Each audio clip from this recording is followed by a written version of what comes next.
Picture this. September 24th, 1877, a hill called Shiroyama, overlooking a bay in southern Japan.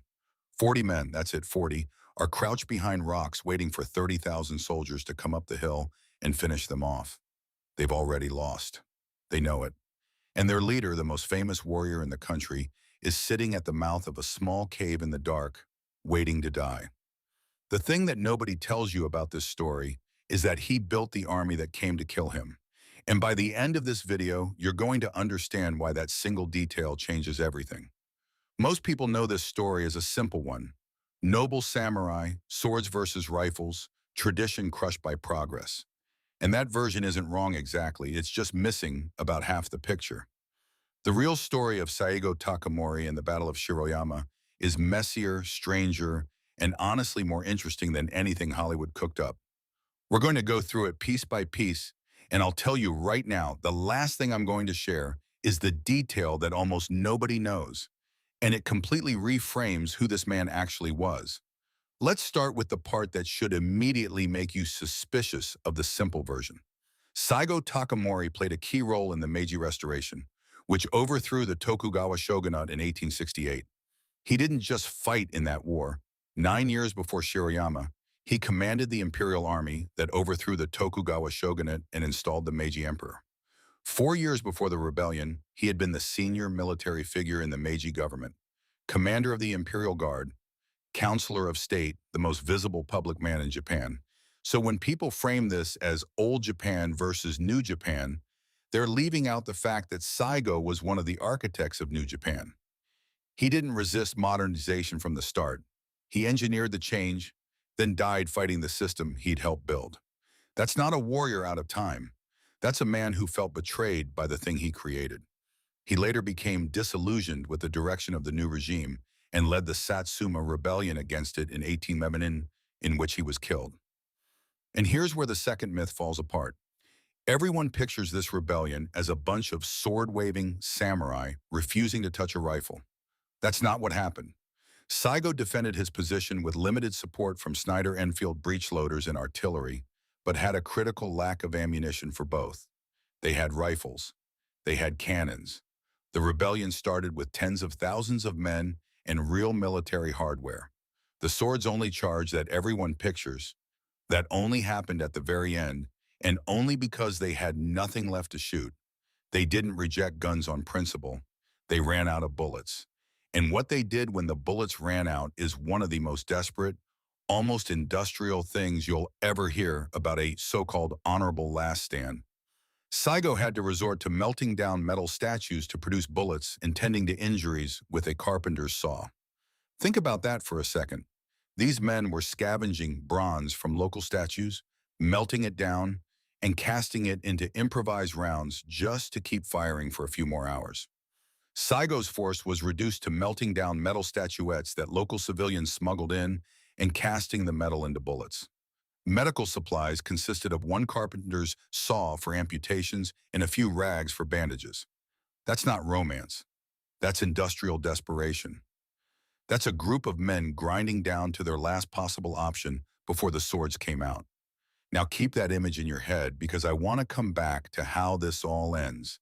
There's something about the final moments of this battle that almost every retelling gets wrong, and I'll get to it. But first, let's talk about the setup that put them on that hill. Following their defeat at the siege of Kumamoto Castle and in other battles in central Kyushu, the surviving remnants of the samurai forces loyal to Saigō Takamori fled back to Satsuma, seizing the hill of Shiroyama, overlooking Kagoshima, on 1st September 1877. After combat losses and defections, Saigō had only 300 to 400 samurai remaining of a force of over 20,000 which had besieged the government garrison in the city of Kumamoto only 6 weeks earlier. 6 weeks. They went from 20,000 men to a few hundred in 6 weeks. And the army waiting for them on the other side? General Yamagata Aritomo led a 30,000-strong Imperial Japanese army force to crush Takamori's small force of 500 samurai.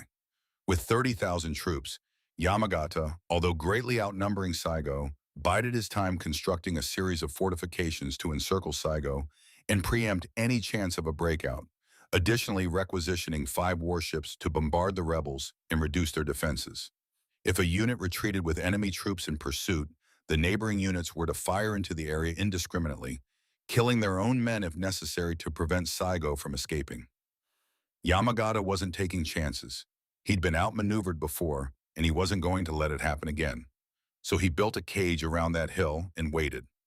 Now here's something that often gets glossed over in the samurai versus conscripts framing. The story is usually told as warriors of the old class being beaten by common farmers with rifles, proving that the age of the samurai was over. And while there's truth in that at a symbolic level, the actual composition of the Imperial Army complicates it significantly.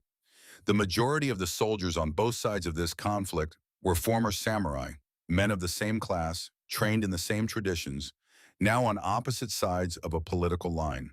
This was closer to a civil war within the warrior class than a clean story of peasants defeating nobles. The commoners beat samurai version makes for a cleaner narrative. The actual history is harder to categorize. On September 23rd, Admiral Kawamura Sumiyoshi demanded an unconditional surrender from the samurai, pledging to spare their lives if they handed over Saigō.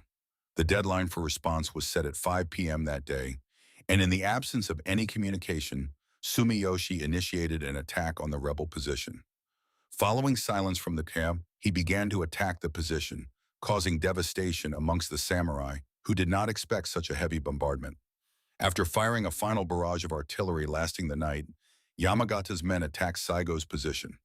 At 4 a.m. the battle began. For a short time, Saigō's lines held, but were forced back due to being outnumbered. By 6 a.m., only 40 rebels were still alive. The whole battle, start to finish, was over in a couple of hours. And now we get to the part that almost every popular retelling gets wrong. The famous image, the one on the woodblock prints, the one burned into popular memory, shows Saigō performing seppuku, the ritual suicide, dying on his own terms with his blade. It's a powerful image. It's also almost certainly not what happened. A close reading of primary sources reveals that Saigō could not have killed himself as commonly described. Instead, he was crippled by a bullet wound and beheaded by his followers. Contemporary autopsy records of Saigō's body found no abdominal wounds consistent with self-inflicted seppuku, and the conclusion of modern Japanese historians is that he was almost certainly too badly wounded to perform the ritual himself, and was beheaded by Beppu for honor's sake. Saigō was wounded in the femoral artery and stomach. Losing blood rapidly, he asked to find a suitable spot to die. One of his most loyal followers, Beppu Shinsuke, carried him further down the hill on his shoulders. In samurai culture, the role of a kai shakunin was not that of an executioner. The act was meant to preserve dignity, minimize suffering, and prevent humiliation. In this context, beheading was considered an act of loyalty and compassion rather than violence against one's leader. So Beppu wasn't betraying his general. He was doing the most loyal thing he could do in that moment. Saigō's suicide became an established part of Japanese history only in the early 1900s, with the rise of Bushido as a national ideology. The image everyone knows is idealized propaganda art, shaped decades later to fit a national story that needed a clean, honorable ending. The real ending was messier and honestly more human. And here's the thing almost nobody realizes. The famous last charge, the one with the swords, the one that looks like the final act of the whole story, that happened after Saigō was already dead. After Saigō's death, Beppu, now in command, charged downhill and was shot to death himself. Without any ammunition, the rest of the samurai drew their swords, charged downhill, and were subsequently killed. The moment usually depicted as Saigō's last stand was actually his men's last stand for him. He was already gone. They charged for a dead man. If you're finding this story as wild as I am, drop a comment below. I want to know which part caught you most off guard. And if you want more history that actually holds up when you dig into it, hit subscribe. We do this regularly. Now back to the aftermath, because what happened next is where this story gets genuinely strange. Financially, crushing the Satsuma Rebellion cost the government a total of $420,000, forcing Japan off the gold standard and causing the government to print paper currency. A domestic samurai uprising quietly broke Japan's monetary system. The country that was trying to modernize and project strength to the Western world had to abandon its currency standard because of one rebellion. That's how expensive it was to put Shiroyama down. The rebellion raised Japan's national debt from 28,000 to 70,000. And yet, despite all of that, despite the armed rebellion against the emperor, despite the financial damage, despite the thousands dead, in 1889, the Meiji-era government posthumously pardoned Saigō. Statues in Ueno Park, Tokyo, and near the ruins of Kagoshima Castle stand in his memory. 12 years after dying as a traitor, he became a national hero. Saigō Takamori was labeled as a tragic hero by the people, and his actions were considered an honorable example of Bushido and Yamato Damashi. One of those statues includes his dog. The man died in armed rebellion, and Japan gave him a statue with his pet. So let's bring this all the way back to where we started, because I promised you a detail that reframes everything, and I think by now you can feel it. The man who died on that hill wasn't a relic of the old world who never accepted change. Once a supporter of the Meiji government, Saigō eventually rebelled against the very changes he had helped bring about. He was the person who built the new Japan, commanded its first modern army, and then watched it become something he didn't recognize, something he felt had abandoned the people it was supposed to serve. And when he finally broke with it, he lost. Badly. Expensively. In a cave on a hill above his hometown, with 40 men and borrowed bullets made from melted statues. But here's what's interesting.